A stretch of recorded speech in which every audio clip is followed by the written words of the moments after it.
Good morning. Sorry, good evening हो चुका है, गुड मॉर्निंग नहीं, गुड इवनिंग आप सभी को। स्वागत है आप सभी का हिंदी टीचर्स एकेडमी में। तो जैसे कि आप सभी को कई एग्ज़ामों के लिए मेंस की तैयारी करनी है, चाहे यूपीएससी हो तो यूपीएससी में लोग हिंदी से जो होते हैं मेंस लिखते हैं, या आप जीआईसी प्रवक्ता कहिए, या केवीएस, एनवीएस, एमआरएस, और सबसे स्पेशल एलटी ग्रेड हमारा जो होने वाला है, तो मेंस एग्ज़ाम होंगे। तो इसको लेके बहुत डाउट थे आप लोगों के मन में कि मैम हमारी राइटिंग अच्छी नहीं है, हम कैसे लिखेंगे। टॉपर्स तो वही होते हैं जिनकी राइटिंग बहुत सुंदर होती है। तो देखिए, बहुत सुंदर होती है ज़रूरी नहीं, हाँ ठीक ठाक होनी चाहिए, अस्पष्ट बस लिखना रहना चाहिए। बाकी आपको आना चाहिए, चीज़ें बनावटी नहीं होनी चाहिए, फैक्ट सही होने चाहिए, तो आप अच्छा कर सकते हैं। तो आपको कुछ आइडिया मिल जाएगा। वैसे तो मैं लिख लिख के खुद दिखाती रहती हूँ, बट अब आप किसी टॉपर की कॉपी देखेंगे तो ज़्यादा आपको कॉन्फिडेंस रहेगा कि हाँ भाई, इन्होंने हिंदी विषय से टॉप किया है, 18वीं रैंक लाए हैं आईएएस साइंस में वर्तमान में। रवि कुमार सिहाग जी, देखे होंगे आप लोग इनका इंटरव्यू भी। तो इन्हीं की ये है कॉपी मेंस जो इन्होंने लिखने का प्रयास किया है राइटिंग। तो उनकी कॉपी आज हम लोग देखेंगे कि कैसे इन्होंने लिखा है। हालांकि पूरा तो हम नहीं देख पाएंगे, बस लिखने का फॉर्मेट देखेंगे, थोड़ा बहुत देखेंगे क्या क्या लिखे हैं, ताकि आप लोगों को आइडिया लग जाए। जैसे पहला प्रश्न है, कन्नौजी बोली का परिचय दीजिए।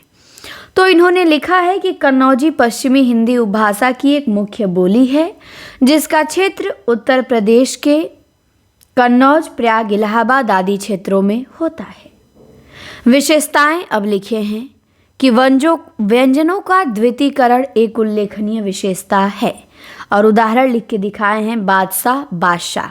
अब जैसे में भी यहाँ ये नहीं लिखे हैं, जैसे बादशाह, बादशाह, क्योंकि यहाँ टाइम कम होता है, कम टाइम होता है, और उसमें आपको क्वेश्चन छोड़ने नहीं होते हैं और लिखना होता है। तो जैसे हम आराम से लिखते हैं घर पे बैठ के, तो एकदम सजा धजा के काफ़ी अच्छे से एकदम खींच के लिखेंगे, लाइन वाइन, और जैसे उदाहरण, तथागत सब लिख डालेंगे। लेकिन एग्ज़ाम में 2-3 घंटे में आपको बहुत सारे प्रश्न, 20 प्रश्न अटेंड करने होते हैं 2 घंटे में, वो भी लिखित, तो काफ़ी कम समय रहता है। कम क्या, समय ठीक रहता है, लिखने की स्पीड आपकी होनी चाहिए। तो अब उसके हिसाब से लिखा जाता है। तो लिखे हैं दूसरा ये कि अल्प प्राणीकरण की प्रवृत्ति पाई जाती है, जैसे हाथ, हाथ। अकारण अनुनासिकता की प्रवृत्ति विद्यमान है, जैसे पैसा, हॉर्न। फिर ए व औ का दोनों रूपों में प्रयोग, पैसा, पेशा।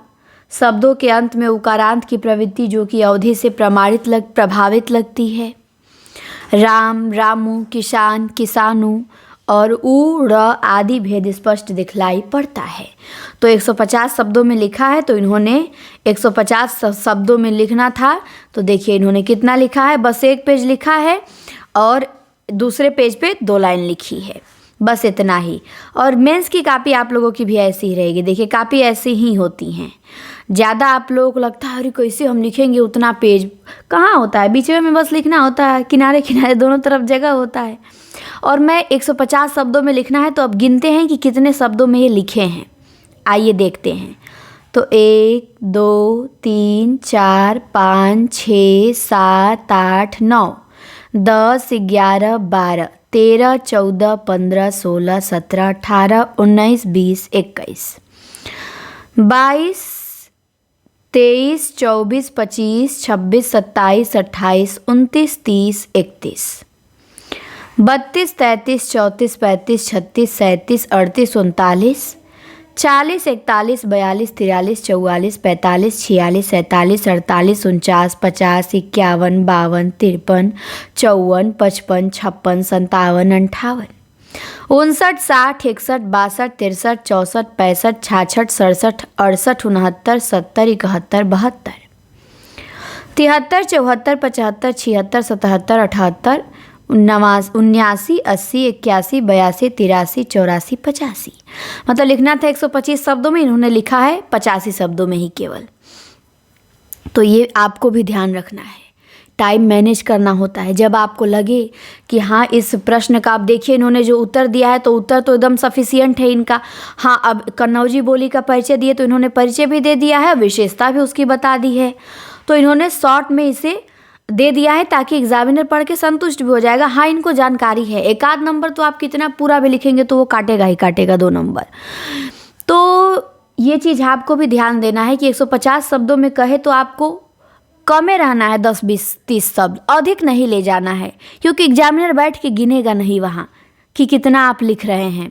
बस वो इतना देखेगा कि प्रश्न छोड़ देंगे प्रश्न तो समझिए कि आप एकदम गए। प्रश्न छूटा तो आपको वो पूरा का पूरा नंबर चला जाएगा। और लिखेंगे तो कम से कम आधा तो मिलेगा न मिलेगा। तो पहला टारगेट होना चाहिए कि सारे क्वेश्चन अटेम्प्ट करना है, और दूसरा टारगेट ये नहीं कि जितना जगह छोड़ा गया है ज़रूरी ही है कि उतना जगह हमको भरना अनिवार्य है। जैसे देखिए इनको 150 शब्दों के लिए 2 पेज का जगह छोड़ के दिया गया था, इन्होंने अपना इतने में ही निपटा दिया है, क्योंकि इन्हें लगता होगा कि अगर मैं इसको और ज़्यादा लिखा तो आगे के मेरे क्वेश्चन छूट जाएंगे, टाइम मैनेज नहीं हो पाएगा।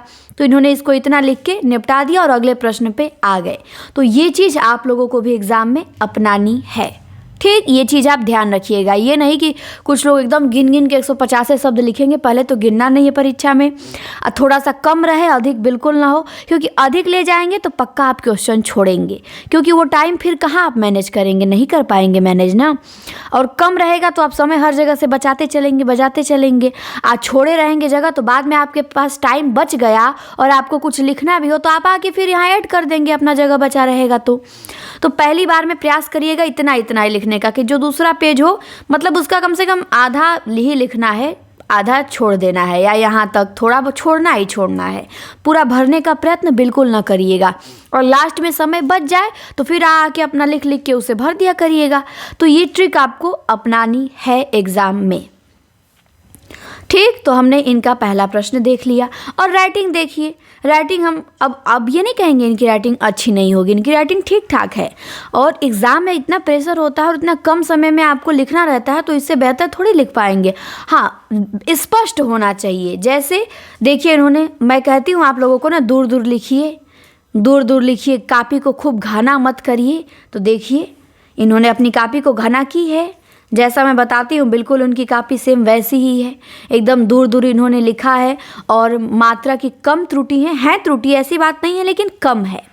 और सही जानकारी दिए हैं, उसमें कोई बनावटी नहीं है, और दूर दूर लिखे हैं, स्पष्ट लिखे हैं। अब बाकी राइटिंग तो कैसी भी रहेगी, ठीक है। अब आप लोगों की भी राइटिंग ख़राब भी होगी तो ज़्यादा टेंशन की बात नहीं है, लिखते लिखते राइटिंग ठीक हो जाती है। और आप ऐसा भी लिखेंगे, सोचिए ये टॉप किए हैं, टॉपर्स हैं, इनकी कापी है ये। तो जब टॉप किए हैं तो किस बेस पे किए हैं, आप कापी देखिए। तो क्या आप ऐसा नहीं लिख सकते हैं? लिख लेंगे, बिल्कुल लिख लेंगे।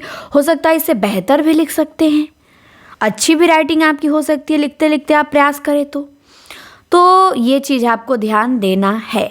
इससे आप लोगों को कॉन्फिडेंस आएगा। जिन लोगों की राइटिंग ठीक नहीं है, परेशान रहते हैं, तो देख के कॉन्फिडेंस आएगा कि हाँ, टॉपर्स की कापी में खूब हीरा मोती नहीं जड़ा होता है। बस वो सारा क्वेश्चन अटेंड करते हैं और सही सही जानकारी लिखते हैं। वहाँ कापी सजाने भर का खूब सुंदर लिखने का मौका नहीं होता है, लेकिन बस कापी स्पष्ट होनी चाहिए ताकि देखने में एग्जामिनर को समस्या ना हो, देखने में अच्छी लगे। अब देखिए ठीक लग रही है इनकी कापी, दूर से देखिए तो कोई ज़्यादा ख़राब नहीं है, ठीक है, बढ़िया कापी है। अब देखिए दूसरा प्रश्न है, 150 शब्दों में इसे भी लिखना है। इसे भी ये पूरा पेज नहीं भरे हैं, इसे भी ये इतना ही लिख के निपटा दिए हैं 150 शब्दों में। मतलब जो 150 शब्दों में जिसका भी आंसर लिखना है 1.5 पेज में निपटा दे रहे हैं, या उससे कम में ही, पूरा नहीं भर रहे हैं। और ये समझदार लोगों की पहचान होती है। अब देखिए ये प्रश्न को भी उन्होंने निपटा दिया है।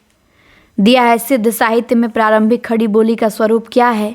तो लिखे हैं कि खड़ी बोली का प्रारंभिक परिचय यूँ तो पुरानी हिंदी के आरंभ के साथ होता है, परंतु उससे पहले की सिद्ध रचनाओं में भी खड़ी बोली के कुछ लक्षण बीज रूप में दिखलाई पड़ते हैं। देश के पूर्वी भागों में सिद्धों की लगभग 84 संख्या थी। इन्होंने अपनी सांप्रदायिक भावनाओं के प्रसार हेतु सिद्ध साहित्य रचा, जिनमें सरहपा कढ़पा का नाम उल्लेखनीय है। सरहपा की रचनाओं दोहा व चर्यापद में खड़ी बोली के कुछ पद लिखलाई पड़ते हैं, जैसे पंडी असल सत्य बखाड़ई देहई बुद्ध बसंत जाड़ई। पंक्तियां आपको भी याद होनी चाहिए पूरी पूरी। इस पंक्ति में पंडित सत्य बुद्ध जैसे शब्द खड़ी बोली में भी ज्यों के त्यों दिखलाई पड़ते हैं। साथ ही न के साथ पर र का प्रयोग, जो कि खड़ी बोली में उल्लेखनीय विशेषता है, यहाँ दिखलाई पड़ता है। धातव्य है कि सिद्ध रचनाओं में खड़ी बोली व्याकरणिक स्तर पर विद्यमान न होकर केवल शाब्दिक स्तर पर ही विद्यमान है। एक अन्य उदाहरण इसे और स्पष्ट रूप में समझ सकते हैं। जहिमण पवड़ न संचरई रवि ससिड़ही पवेश, आता ही बंद चित्त विषाम करूं सरेह कहीं उएश। तो देखिए प्रश्न में जो पूछा है सेम वही बताए हैं कि सिद्ध साहित्य में प्रारंभिक खड़ी बोली का स्वरूप क्या था। अपने क्वेश्चन से थोड़ा भी भटके नहीं है कि कुछ भी इधर उधर का बना के लिख दे, नहीं। तो ये चीज़ आपको भी ध्यान रखनी है, पढ़ के जाना है, हल्के में नहीं लेना है, जानकारी होनी चाहिए अच्छी खासी आपको। तो और देखिए राइटिंग, देखिए ठीक है, इससे बेहतर और भी लिखा जा सकता है। राइटिंग ठीक है, एग्ज़ाम में जल्दी जल्दी लिखना होता है तो ऐसे ही लिखाता है, और इससे बढ़िया भी लिखा सकता है ब्लू ब्लैक पेन का यूज करके। जैसे पंक्तियाँ होती है उनको ब्लैक पेन से लिख देते हैं, बट टाइम कभी कभी इतना कम होता है कि पेन बदलने का भी टाइम नहीं मिलता है। लगता है बस लिखते चलो लिखते चलो लिखते चलो, जो है लिखते चलो। लाइनिंग खींचने का भी टाइम नहीं मिलता है, स्केल से ऐसे ही हाथ से खींच देते हैं, तो ऐसे होता है। तो हमने 150 शब्दों के इनके देख लिए कि इन्होंने कैसे लिखा है। अब यहाँ पे था, यहाँ पे कितने शब्दों में था इसको देखें। एक लॉन्ग क्वेश्चन है, मध्यकाल में प्रयुक्त साहित्यिक ब्रज भाषा में निहित गंभीर कलात्मक कारणों का अन्वेषण कीजिए। तो इन्होंने इसको भी लिखा है 3 पेज में, 4 पेज में, 4 पेज में लिखा है। और लास्ट देखिए, याद रखिए कभी भी एक पेज सादा नहीं छोड़ना, ही नहीं कि एक पेज एकदम सौदे छोड़ देना है, ये समझदारी नहीं होती है। जो लास्ट वाला पेज होता है उस पर थोड़ा सा 2-4 लाइन लिख के वो फिर छोड़ दिया जाता है। ये नहीं कि अब मैम बोल दिए छोड़ने को तो हम सीधे सीधे खड़े खड़े पेज पे छोड़ के आ जाएंगे, नहीं। कॉपी लिखते समय लास्ट में जो लास्ट पेज हो उस पर थोड़ा सा लिख के फिर उसे छोड़ दिया जाता है, ताकि लगे कि हाँ ये पूरा सादा पेज एक भी नहीं मिला, हर पेज पे लिखा था कुछ ना कुछ, ठीक। और राइटिंग पे ध्यान देनी है, स्पष्टता पे ध्यान देनी है, वर्तनी पे ध्यान देनी है। और देखिए इन्होंने कितना सावधानी से लिखा है। कटपिट बड़ी कम जगह मिलेगा, कटपिट कहाँ, कहीं नहीं आपको देखने को मिल रहा है। एक आध जगह मिल रहा है तो मिल रहा है, तो कटपिट आपके भी कॉपी में कम होना चाहिए। तो अब आप लोगों को समझ में आ गया होगा कि कैसे कॉपी लिखनी है, और कॉन्फिडेंस भी आया होगा, क्योंकि आप लोग अच्छा ही लिख लेते हैं, इससे ख़राब थोड़ी लिखेंगे, आप लोग बढ़िया ही लिखेंगे। और बढ़िया जिसकी राइटिंग होगी वो एग्ज़ाम में भी बढ़िया ही लिखेगा, कितनी भी ख़राब जाएगी तो भी वो बढ़िया ही लिखाता है जिसकी राइटिंग ठीक होती है। तो बेहतर ही लिखेंगे, और इनकी भी राइटिंग अच्छी है, आप भी अच्छा कर सकते हैं। बस प्रैक्टिस होना चाहिए और पढ़ना है, पढ़ना है, पढ़ाई को सीरियस लेना है। कुछ भी लिख के नहीं आ सकते हैं आप वहाँ एक एक प्रश्न का पूरा पढ़ा जाता है। आपका प्रश्न गिना नहीं जाता है शब्द, लेकिन पढ़ा जाता है कि आपने लिखा क्या है। बीए और एमए की तरह बिना लिखे कॉपी नहीं चेक हो जाती है, बिना पढ़े। वहाँ एग्जामिनर आपके कॉपी को अच्छे से बैठ के पढ़ता है कि आपने जो बात समझाने की कोशिश की है वो समझ में आ रही है कि नहीं आ रही है। जो प्रश्न पूछा गया है आप उससे भटके तो नहीं है ना, उसी का उत्तर दे रहे हैं ना, कि कुछ और भी लिख दिए वहाँ पे। तो ये भी ध्यान देना है। और जब ना आए तब तो कुछ और लिखना ही लिखना है। सादा छोड़ने से बढ़िया है कि कुछ लिखे दो, लेकिन पहला प्रयास यही करना है कि हमें सब आए, हमें अच्छी जानकारी, अच्छा नॉलेज लेके जाना है, पढ़ के जाना है। ऐसे मजाक नहीं बनाना है, पता चले एक दिन त्योहारें मनाते रह जा रहे हैं, मेंस लिखने वाले हैं आप लोग, और ये हल्की बात नहीं है। फेल हों के आ जाएंगे, थोड़ी भी लापरवाही करेंगे तो, क्योंकि कोई बच्चा है जो आपसे अधिक मेहनत कहीं बैठ के कर रहा है, जो प्रैक्टिस में लगा हुआ है, जो बिना डेट आए ही, क्योंकि जब डेट आ जाएगी तो फिर सब हड़बड़ा जाते हैं, कहाँ हो पाएगा, कम टाइम मिलेगा। लेकिन जो पहले से किया रहेगा वो कॉन्फिडेंट रहेगा। और आप लोग हैं कि त्योहारें मनाने में रह जाएंगे, पढ़ाई का क्या है मैम जी, जीवन भर पढ़ते ही रह जाएंगे। ये बोलना ही बड़ी गलत बात है कि कहते हैं मैम जी जीवन भर पढ़ते पढ़ते ही बिता देंगे, भर्ती होगी नहीं। क्यों नहीं होगी, आप अपना काम तो करिए। जीवन भर खाना बनाते बनाते बिता सकते हैं, लेकिन पढ़ते हुए नहीं बिता सकते हैं। इतना खराब है पढ़ना, इतनी बुरी बात है। तो संघर्ष कीजिए, इसके लिए मेहनत कीजिए और छोड़िए दुनियादारी को, फालतू की चीज़ों को।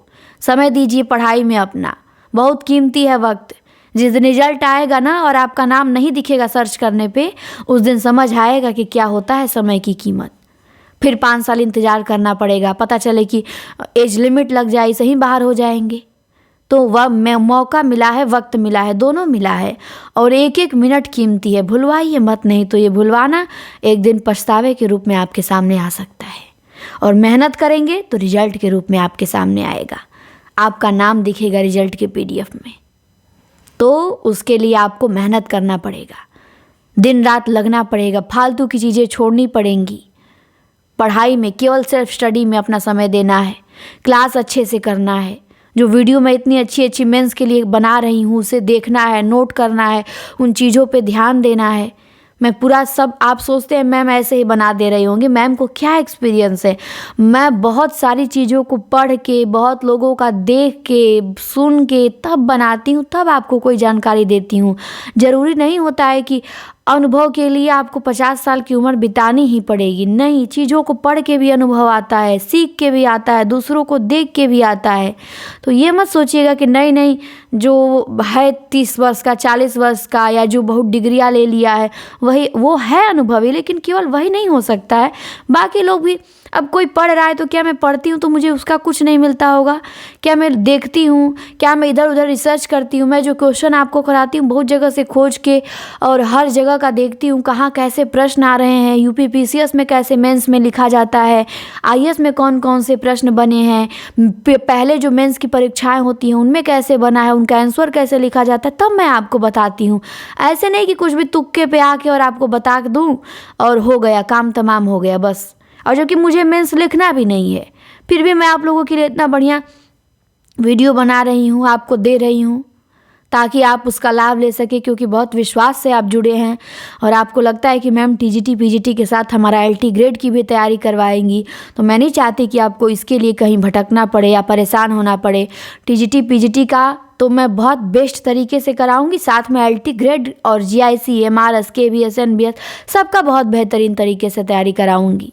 और आप देखिएगा, यदि आप अच्छे से पढ़ेंगे, मेरे प्रश्नों को तैयार करेंगे, ईमानदारी से जैसे बताऊंगी, मेहनत करेंगे, आप रिजल्ट बनाएंगे। मुझे पूरा 100% विश्वास है कि आप रिजल्ट बनाएंगे, आप फेल हो ही नहीं सकते हैं। तो विश्वास मुझे बहुत रहता है, अपने आप पे भी है और आप लोगों पे भी है कि आप बातों को मेरी मानते हैं, तभी तो मैं इतना मेहनत करती हूँ आप लोगों के लिए। मुझे लगता है कि नहीं, कोई है मुझ पे बहुत विश्वास कर रहा है, उसका विश्वास टूटने नहीं देना है। तो बस इसी के लिए, नहीं तो मुझे मेंस अभी नहीं लिखना है, फिर भी मैं आप लोगों के लिए लगी हूँ। मेरे लिए अभी 1 लाइनर ही है, अभी वो विकल्प ही है अभी, फिर भी मैं बुकें पढ़ती रहती हूँ। मैंने सोचा हाँ, अब मेंस के लिए मैंने बहुत सारी बुकें ली, बहुत पढ़ा और प्रश्न बनाए, रोज़ लिखती भी हूँ। मैं टाइपिंग करके नहीं, मैं सोचती हूँ मैं लिख के दिखाऊंगी ताकि आप लोगों को मैं लिखने का तरीका भी सिखा सकूँ। मैं खुद लिख के खुद कराऊंगी, टाइपिंग से या किसी और का लिखा नहीं कराऊंगी, क्योंकि मैं किसी और का या कहीं कुछ भी करा दूँ तो फिर आपको लिखना मैं कैसे सिखाऊंगी, या टाइपिंग करके करा दूँ तो फिर लिखना नहीं सिखा पाऊंगी ना।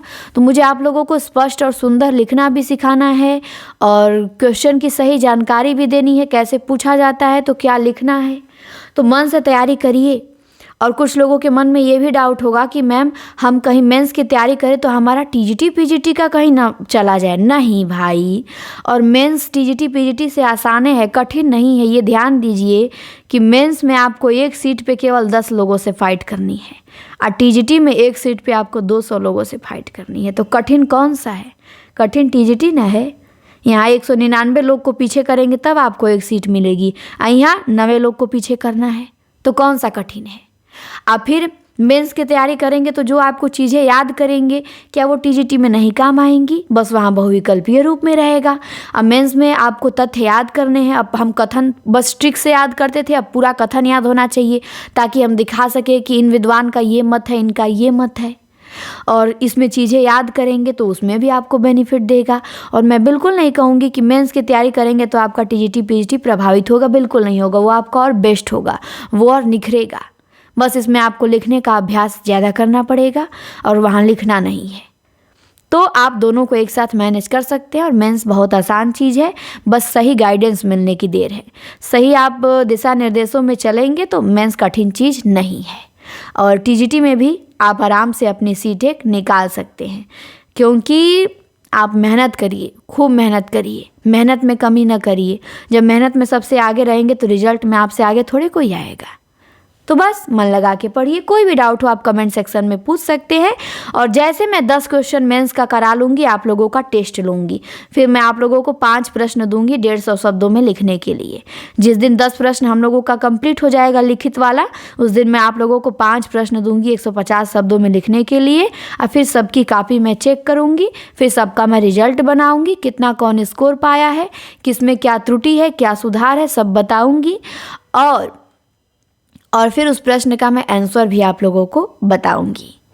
तो कोई डाउट हो आप पूछ सकते हैं। और यदि हमारे ऐप से आप जुड़ना चाहते हैं, ऐप पे हमारी क्लास लेना चाहते हैं, तो TGT PGT LT GIC mains सब के लिए ऑल इन वन है। उस पर क्लासेस शुरू हो गई हैं, धीरे धीरे और क्लासेस उसमें ऐड होंगी। फ़िलहाल 2 क्लासें अभी चल रही हैं ऐप पे।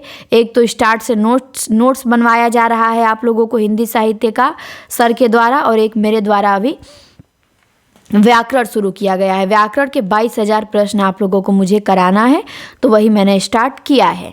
फीस मात्र 999 है हमारी।